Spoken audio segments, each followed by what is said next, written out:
Welcome to Inside the Humidor. I'm Josh Eagle, owner of the Smokestack Everything Tobacco in Moon Township on University Boulevard. We wanted to do this show to tell you about why cigars. I have my two aficionados with me. They are Ed Brandyberry and Joshua Mills. We'll be talking about why cigars, and we're going to get you into cigars. We're going to talk today about why we would even want to talk about smoking cigars. Why, Ed? We want to talk about cigars because people may have some misconceptions about them, and also because a lot of people just may not understand what's involved with a cigar. We're talking about a premium cigar, which is an all-natural product coming from a simple thing like a tobacco leaf. And when we have something as simple as a tobacco leaf, there are all sorts of things that are involved in making a cigar, lighting a cigar, enjoying a cigar, and where they're made. Josh, a little bit about the culture of cigars and cigar smokers. Well, the culture in cigars and cigar culture, it's going to a cigar shop is kind of like going to a bar, but a little more friendly, a little more hands-on. Cigar culture is very kind of a tight-knit community. The term "brother of the leaf" is kind of thrown around online in forums and stuff like that. And I believe that there is a brotherhood, there's a fellowship around smoking cigars. It always kind of starts with, "Hey, what are you smoking?" And then blooms from that, all kinds of different topics of conversation. And my favorite thing about the cigar culture is the amount of people it brings together. You get people together that otherwise would have never met under any of them circumstances. You share one common love there, though. Yeah. Smoking a cigar and enjoying a cigar. It doesn't matter what stage you are in life, whether you're a college student or whether you're a retiree, everyone can enjoy a cigar. You also enjoy the company of the people who enjoy cigars. So that whether you're having it with a Pepsi Cola or you're smoking the cigar all by itself, or whether you're enjoying a good scotch or a brandy or a cognac, whatever you may enjoy with a cigar. So spirit and conversation, those are great ways to enjoy a cigar. But why would we pick a cigar and only a cigar? Why wouldn't we just go smoke anything, Ed? Well, some people might smoke just about anything, but we have the cigar because of our love for it. We love the taste. Mm-hmm. It's not just a social thing. It's like good food or a good drink, a good wine, a good scotch. There are good cigars. Cigars are something that have an artistry to the way they're made. They are made by hand. When we're talking about the cigars here, we might want to distinguish between what we have here and what you might find, say, in a convenience store, which is most likely going to be a non-natural product, which is an amalgamation of different things put together in a machine. So here we have something that's made by an artist who puts all these things together after other artists have determined what the combination of leaves are going to be. There's a limitless possibility on the combination of leaves you can use. You will see Hecto Amano on every one of the boxes that are inside of here, which means made by hand. All of the cigars that are premium made are made by hand, not made by a machine, not made by the aid of any apparatus other than the hands of people. The blends all come from the minds of creative people and people with such great, delicate palates that you can't even imagine that the combinations and the care and love that go into blending a cigar. And Josh, I want to talk a little bit about, after you blend the cigar, why would we smoke a cigar? Because of the taste of a cigar. Talk a little bit about taste. Well, for the taste of the cigar, there's, like he was saying, there's an infinite combination of types of leaves and countries of origin and everything else. Well, that lends itself to an infinite combination of different flavors. From spice and pepper notes in a cigar to sweet tobacco and coffee and all kinds of other things that you can pick out of a cigar. The way those leaves are put together and what amounts are put in there, what size a cigar is, all of that lends itself to different flavors. And then when you take something as intricate as that, with the infinite possibility of all the different cigars there are, and then you start talking about other pairings with the scotches and Pepsi Colas and coffee and everything else, when you start combining those flavors and getting them together, there really is, as we said already, there's infinite possibilities of things you can be tasting and things for your palate to discern and pick out. Well, where would those possibilities come from? I mean, wouldn't a tobacco leaf be a tobacco leaf no matter where it is? No. The main thing that is, the driving force behind the different flavors in there is going to be the nutrients in the soil, the climate, the amount of sunlight, all those different things when they're actually growing the plant itself. And then after they're done growing the plant, there's all kinds of different fermentation techniques, aging techniques. Some of the companies, they'll age in things like bourbon barrels and that sort of thing. Age them for up to 18, 20 years before you actually get to smoke the product. So all those things will lend itself to different flavors and different flavor combinations. And I think people don't realize that just as much time and aging goes into a premium cigar as would a bottle of bourbon or a fine wine that's been in your cellar. Cigars are aged the same way, in the fermentation process. It continues that, and you get different flavors, guys, every single time. You blend different tobaccos from different countries together, which makes it very enjoyable and why there's so many cigars to pick from. And right now, I think you guys will both agree, we're in the golden age of cigars. Mm-hmm. Cigars have peaked and fallen in the past, but right now, there has never been better cigars made in the world. We have more choice. We have explored other countries that haven't been explored before, other techniques of fermentation that have never been done before. So right now is the golden age of tobacco in the cigar industry, and I think you guys would agree with that. Oh, yeah. Absolutely. Well, to move on to the show, guys, we're gonna show you some little techniques that we use in the store and all cigar smokers will use when it comes to cutting and lighting your cigar. There's actually a method behind our madness. You don't just lop it off and set it on fire. You actually have to go through a little bit of technique to get the perfect smoking experience, and we're going to show you a little bit about that. Josh is going to demonstrate. He's first going to cut with your traditional cutter. This is a guillotine, double blade guillotine cutter. If everyone can see this one here, that's the most traditional cutter you'll see on the market today.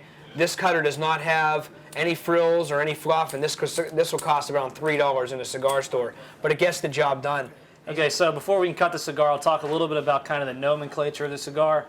You've got the head up here, which is where we're going to be cutting from, the shoulder right here where the cap meets the body of the cigar, and then you got the foot, which is where you light at.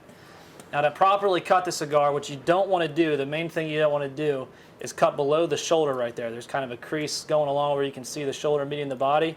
If you cut below that, you run the risk of the entire cigar coming unraveled and coming apart, which is no good. You're picking bits of tobacco out of your mouth the whole time. So what we're going to do is we're going to take the guillotine cut. We're going to place right there. And we're going to cut firmly. And that's really all there is to it. Nice cut. Good drawl on it. And we're ready to smoke. What's the draw there? When you tested for the draw, what did we do? What were you looking for? I like a little tighter draw than most. For me, it's kind of the consistency of drawing like liquid through a straw is kind of what I look for. Some people like a big, airy, open draw. I prefer something a little bit tighter, but that's just my preference. And draw would be the amount of smoke and the amount of air that comes into your mouth as you're smoking the cigar. So how about you show us how to light it? Let's use an old technique called the cedar spill. This is a technique used, it's not used much anymore. It's a fun way to light a cigar and get some cedar notes inside of the cigar when you're lighting it. It's a little bit of a longer process, and Josh will demonstrate to you the beginning of that. And so like you said, this is simply just a dried piece of cedar. Comes in pretty much any cigar box that you'll buy. So what we want to do is we're going to light the cedar strip, and then we're going to use that as a tool to light the foot of the cigar.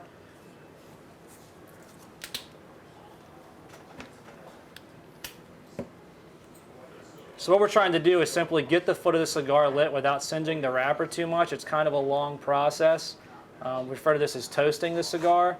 So you don't want to get right in there with the flames. You want to keep it a little bit away from there. Just getting a nice slow toast on there. Like you said, this is a little longer process than the typical quadruple torch flame being used right now, but still gets the job done. If you want to speed the process up, you can take some light draws through the cigar. You notice also that he's going to be about a 1/4 inch away and actually draw the flame to the cigar so we don't burn the wrapper from the bottom up. Now as you're lighting the cigar, you can blow on the end of the cigar, and that'll kind of show you and tell you where you're lit up. If you have any big, dark spots, you need to get a little bit of a better light on there. But looks like we're That's cooking the now. idea of the cedar spill. The more traditional, I'm going to use a different cutter. This is called a V cut. If you look in here, this will actually notch a cigar in the shape of a V. So at the foot where I'm going to cut here, I'm actually going to take my cutter. There's a little spot for this to go in. I'm going to notch it out. And the reason why I would do that would maybe to limit my draw on a larger gauge cigar. On this particular cigar, it's a thinner gauge, which we'll get into later. But I cut the end of the cigar if it's going to do the exact same thing that we wanted to do with the guillotine cut. I'm going to test my draw. It's a nice smooth draw. I'm going to use the more traditional quad flame. This is the American way to light. We want it fast and done. So 4 flames of power is going to get this cigar lit in a hurry. But I'm still going to use the same technique. I'm going to light the foot, just toasting the foot, trying not to burn the wrapper. I'm rotating and moving the lighter so we don't burn the sides. As you can see in Ed's cigar how he has that nice even burn. He's applying these techniques to make sure that the cigar has the best chance to burn evenly and properly and enhance your smoking experience. So now that I have a nice toasted foot, I like to stoke, like Josh was talking about. Another relight. Then you can go right back to your traditional light. I notice he's still not going completely 90-degree angle to the flame. He's still keeping it away and keeping it at a slight angle, so that way he's not singeing up the wrapper there on the edges and getting a And now burnt we're nice flavor and, out of it. yeah, exactly, and we're nice and toasty. I'm smoking the Norteño by Herrera Esteli. Josh has an Oliva G series. It's a box press cigar. Ed's smoking the Perdomo 20th anniversary. All fantastic cigars. They smoke great, but all of these are going to be different in profile, flavor, and taste. It appears that Well, Josh, I'm sorry to interrupt. Yeah. Josh just mentioned something. Goes back to what we were talking about, flavor. These are all Nicaraguan cigars, and yet they all taste very, very different. So how do we go through the store? If these are all Nicaraguan cigars, how do we go through the store and find the one that we want to smoke for what we like to smoke? So we want to talk a little bit about selecting a cigar in a store. And we're going to start with the regions of where the tobacco is grown and talk a little bit about the regions of the cigars. Well, Dominican Republic was really after the Cuban embargo was enacted. The Dominican Republic became one of the more important places to grow tobacco. There were a few people who went to the Canary Islands and also went to other places like Jamaica and Nicaragua, but it didn't really take off until people were making cigars on a larger scale in the Dominican Republic. Later on, the Canary Islands and Jamaica production fell by the wayside, mostly probably because of economy of scale as well as any other reason. It takes a lot of tobacco to make cigars. And you have Nicaragua, which has, depending on who you talk to, I like to say 3 major and 1 not so major but popular region in Nicaragua, and that's the Jalapa Valley, the Condega Valley, and then Esteli, which is the capital of cigar making in Nicaragua. Then you have an island called Ometepe, and Ometepe has all those areas have their own characteristics to what the cigar is going to taste like, let alone the different seeds that are grown in those areas. Where do the seeds come from? Well, interestingly, most of them actually come out of the Criollo, and even the Corojo was developed in the 19th century by, I think, was it 19th century or early 20th century? It was developed in Cuba, the Corojo was. It became really popular when it was planted by the Arroyo family in Honduras, as far as modern times go. But Criollo and Corojo are the 2 sort of backbones of the industry. Absolute backbone. In Yeah. Cuban descent. Yeah. So I want to talk a little bit about the Cuban cigar. It's held in a high regard. It's because they did such a nice job with the seed, such a nice job. Their soil is so perfect for actually growing tobacco. But something happened along the way where we can no longer smoke a Cuban cigar. And somewhere down the line, guys, they may have been passed up by the rest of the world. And as far as how cigars are made and who is doing it the best in the world. So Josh, talk a little bit about Cuba and why can't we smoke a cigar from Cuba? And why are things maybe shifting in another direction? Is he old enough to know? He might be. Well, 1962 is when the embargo went into place, and ever since then we haven't been able to get Cuban cigars.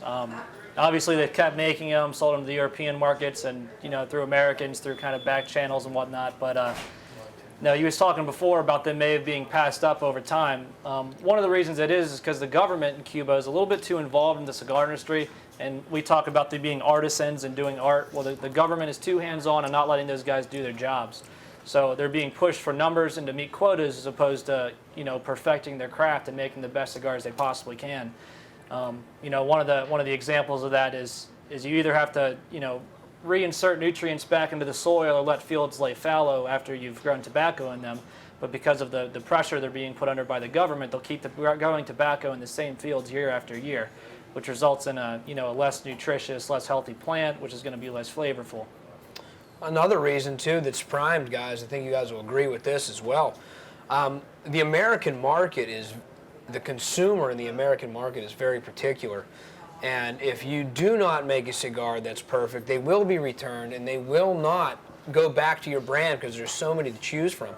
And without the American market, the Cubans had the luxury of selling them to Americans through foreign countries without the ability to go to your local shop and complain. And that actually makes a big deal in the retail world because when you can complain face to face, say you take a trip to Aruba and buy a Cuban and take off the band and get it back through customs and smoke it here and you hate it, or you find out that it isn't a Cuban, good luck flying back to Aruba and finding the guy on the street and returning the cigar to him and say you want your $30 back. Doesn't happen. You go across the Canadian border and you smoke them for $40, $50 a piece. Same result. Once you get back past the border, you're not going to go back up there to complain about a Cuban cigar that you're not allowed to have here in the first place. So without the quality control, you get a lot of plugged cigars. Right. The leaves are still, they're flavorful leaves and they're fantastic. Yeah. But the rest of the world, most of the people that do this in the rest of the world are from Cuban descent. Right. I would say 70% of the industry. I would guess it must be. I mean, I don't know whether any numbers have ever been run on it, but if you think, go back to the Fuentes, the Toranos, the people who've been doing it a long time, even newer families like Oliva, Perdomo. You have people that have this background of Cuban tobacco growing in their family. And recently, in politics, we had maybe a more lenient view of the embargo that was tried to press on. And Romeo and Juliet, if everyone's familiar with Romeo and Juliet, they control a lot of the Cuban tobacco. Still not available for purchase here in the United States, but I believe they're going to allow us to fly there and bring more back than we were before. Legally, we're actually going to be able to visit the country for the first time, and I think that's great for cigars. And where that could possibly go in the future, using their tobacco in a worldwide product would be absolutely fantastic. It would, if they can keep up with production. That'll be another issue. Can they grow enough tobacco to meet the American market and ever have it in abundance so that it can be blended with great Nicaraguan and Dominican tobacco? Well, now that we said that, we walked into a cigar shop, your local store, and you just heard that we have some Nicaraguan tobacco, we have Dominican, we find it made in Mexico, Indonesia, Brazil. We also have it made in Cameroon, Africa. So if you can combine all of these tobaccos, and here in the United States. Here in the United States. When you combine all these tobaccos, well, how do I know which one I want to grab when I go into the cigar store for the first time? Well, I think that's when you actually have to get to experimenting and trying out what meets your taste and your palate. It's sort of like going and finding a dish that you like in a restaurant. Right, your first bottle of beer is your favorite? Ed? Yeah, no. A warm Budweiser in college. Yes, didn't quite cut it. In 1972, did not cut it. No, that was not. I didn't drink beer for years. But cigars are that same kind of way. There are certain wrappers that I think you are usually going to find with certain kinds of tobaccos.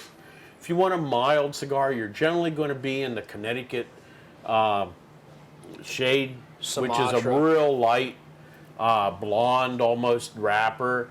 You also have the Sumatra wrapper, which I've become more excited about simply because it's a nice wrapper to enjoy a nice spirit with. And most cigars in the Sumatra wrapper, like Ed is saying, the Sumatra and the Connecticut wrapper are two types of tobaccos that actually go on the outside of the cigar. When we talk about wrapper, the part that you actually put in your lips is the wrapper. It's what was held on by that shoulder and cap, which is what we're enjoying. Inside of this cigar is what we call the filler. And there's also another leaf on top of the filler that we call the binder that holds that filler down, and then we get this really grade A top-of-the-line leaf on the top, which is in your mouth.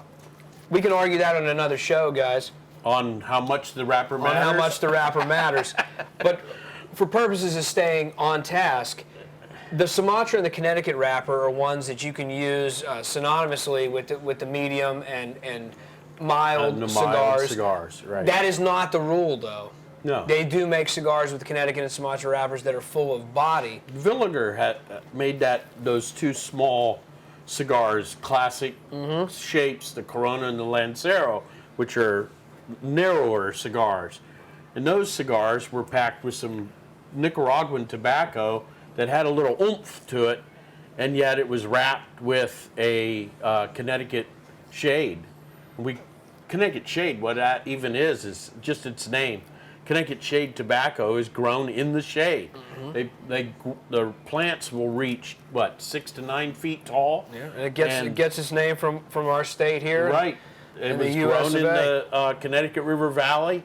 Not as much as used now. Ecuador grows more Connecticut shade. Still called Connecticut shade, but it's Ecuadorian tobacco.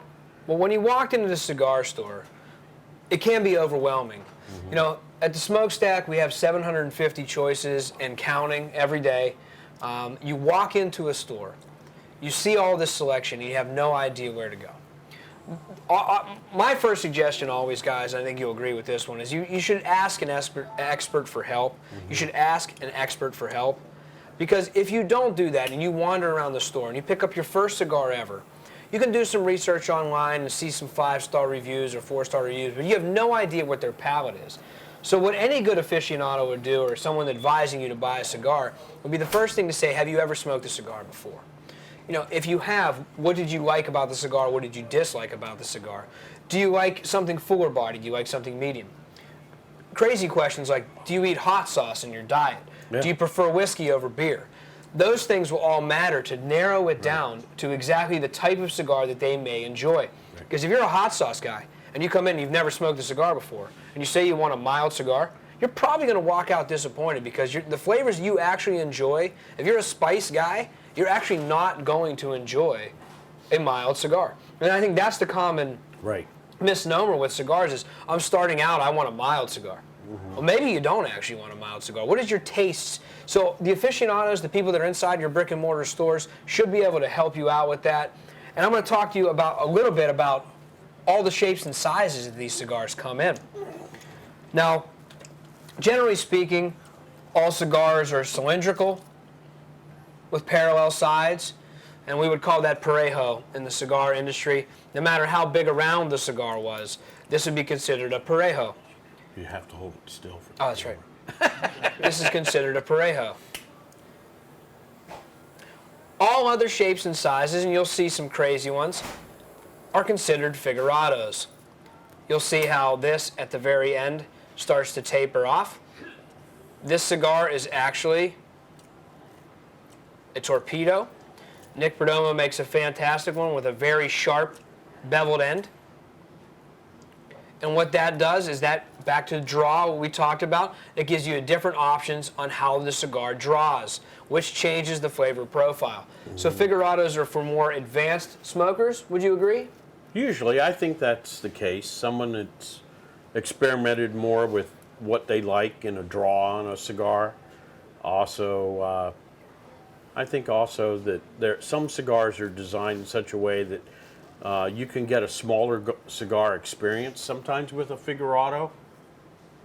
Though this gauge, which we haven't talked about really, this gauge will lend itself to almost a smaller cigar experience because of the taper up here. You're probably only at a 44 when you snip it off. Well, now that you mentioned gauge, we better inform our viewing audience of what gauge exactly is. And I'll let Josh talk to you a little bit about a cigar gauge. Yeah, so when we talk about gauge on a cigar, we're actually talking about a unit of measurements that's 64ths of an inch. So kind of for scale, this is called the EP Carrillo inch, and it is 64 ring gauge, which means it is exactly 1 inch in diameter. So you can kind of see there what we're talking about. You know, this cigar will smoke differently than, say, a Lancero, which is a longer, skinnier cigar, usually 38 to 42 ring gauge, somewhere in there, and 6 to 7 Less than inches a half long. an inch around, half an inch Yeah. around. So you can see kind of a 38 versus a 64. Obviously, this one's going to be much larger. It's going to have could often have a more open draw. This one could be a little bit tighter. And this another important thing to consider as far as gauge is concerned is the wrapper, which is the outermost leaf we were talking about, which is the most prized leaf, versus the filler on the inside. Now, we said we could debate on how important the wrapper is for flavor. Well, common sense would say that there's a higher wrapper to filler ratio on the cigar, so you're tasting more of the wrapper. Now, when they're blending these cigars, if we had this same exact cigar, the Villiger Selecto and a Robusto, if the blender was doing his job, he was trying to get in there and tweak the cigar so that it would taste as similar as possible in those different gauges, but that's not always achieved. I think if you're smoking the same cigar across different Vitolas, you'll find, different flavors and different flavor profiles come to the front on that. A Vitola, what is that exactly? A Vitola is cigar speak for the size and shape of a cigar. So, we talked about the Lancero here as an example of a Vitola. Well, here's two different Vitolas in a Perdomo 20th. They happen to be two different wrappers, but that would be Vitola in the same line of cigars. Yes. So this is going to be the Torpedo, like you said earlier, comes with a tapered top here at the end, versus the Pyramid, which has a rounded, more traditional kind of cap, and flares out on the bottom. So if you get up close there, you can see it's actually a pyramid shape. And those are kind of neat. And this little guy here, what do they call this one? This is a Perfecto. So it's going to come to a regular top, going to flare out on the bottom, and then come to a closed foot. Now this will offer a tighter draw, kind of a colder smoke at the beginning, and then as you smoke up there and it widens up, it's going to open up the flavors, open up the draw. You're going to get a lot more smoke production. It's going to drastically change. So that's kind of why they said that the Figurados might be for a more advanced smoker, because those subtle changes on there as the draw opens up and the flavors change might be lost on somebody who's on their first or second cigar. They might not pick up on the changes that are happening. Well, before we confuse everybody, Ed. So when you're first coming into a store, so we're going to narrow this down. Right. We're going to walk in, we're going to find your profile, what it is that you like, what your tastes are. Do you like something maybe spicy food? Do you like mild food? And we're probably going to start you in something like this, a Parejo, your traditional cigar. Then we might ask you how much time do you have to smoke it, where are you going to smoke it, are you going fishing, are you going out in the wind. Cigars are best enjoyed inside. That's where most of the flavor, you're going to get all the flavors of the cigars and nuances, because wind will affect the cigar, it will affect its burn, it will affect how hot it burns, and the hotter the burn is going to alter the flavor.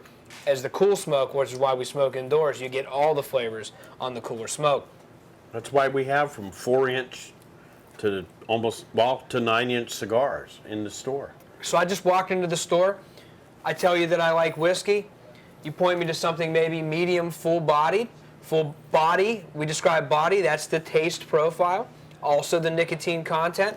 We'll go into that on future shows. But I walked in, I tell them the strength of body. I want something medium. What do I like to eat? I like spicy foods. Well, I'm going to give you a medium plus cigar. I'm going to give you a Parejo, a parallel side, and I'm going to dictate on time how much time you have, and that's the Vitola that we're going to give you. And we're going to start there. They do say that you should smoke the same cigar 3 times before you form judgment, guys. What do you think? I absolutely agree. Yeah. Being that it is a handmade product, they're not all going to be perfect. So I might smoke the cigar as much as I like Villiger, and who knows, there could be a stem run away inside the cigar that's going to, ruin my smoking experience. I could be outside in the wind and have the wind messing up with the burn and everything else. You could have just eaten spaghetti. Yeah, my palate could be screwed up that day. It could have been what I drank with it, what I ate right before. Everything you do throughout the day, anything you eat and drink is going to affect your palate. So to really get the full effect of a cigar and see if you really like it, you should really smoke it 3 times. I absolutely agree to really find out, if that cigar is for you or for not. And when you're going into a cigar store, and why do we see all these cigars behind glass or inside of a walk-in humidor, Ed? Because after we buy a cigar, what happens to it if you leave it out in the open air? It's interesting that being a natural product, if it's kept in humidity like we keep, approximately around 70% relative humidity, and because we don't like to use up any more water than we need to keep the humidity, we also try to keep around 70 degrees. But the humidity affects these because they're leaves, and the leaves, tobacco leaves continue to have a life, amazingly, after they're picked. So that, like a scotch or a wine especially, you can keep, under proper humidity, you can keep a cigar theoretically forever. I mean, you could just continue aging it. It's going to change, like a wine changes. But if you don't do that, it's going to dry out. And then you get things that happen to a cigar, like it gets cracks in it, and you go to light it and it burns fast. So those are the kinds of things that will happen if you don't properly take care of a cigar. That'll ruin a cigar. A dry cigar really gets to be almost unsmokable. The experience is terrible, which ties us back to the beginning, guys, on the artistry of this. This isn't thrown together. This isn't preserved. It's not on a shelf for 2 years, which some of your manufactured tobacco products can be. I'm not naming any names, cigarette manufacturing companies, but 2 years, tobacco is not good for. 2 days on improper humidification will basically ruin our experience. Right. So when you buy a cigar, if you really want to get into it, you have to get what's called a humidor. And you have to get some type of device that humidifies and puts out water into your storage unit that keeps this plant moist. Plus, if you're giving it as a gift, most reputable shops are going to have a little packet that they can sell you for probably $1. And that kind of packet, just simply you add moisture to it, or some other kind of humidification product to it. You put it in with your cigars till you gift them to someone, and they're kept fresh, so that when you give someone a cigar, you're not giving them something they can't smoke. Right. So back to the beginning, these cigars are art.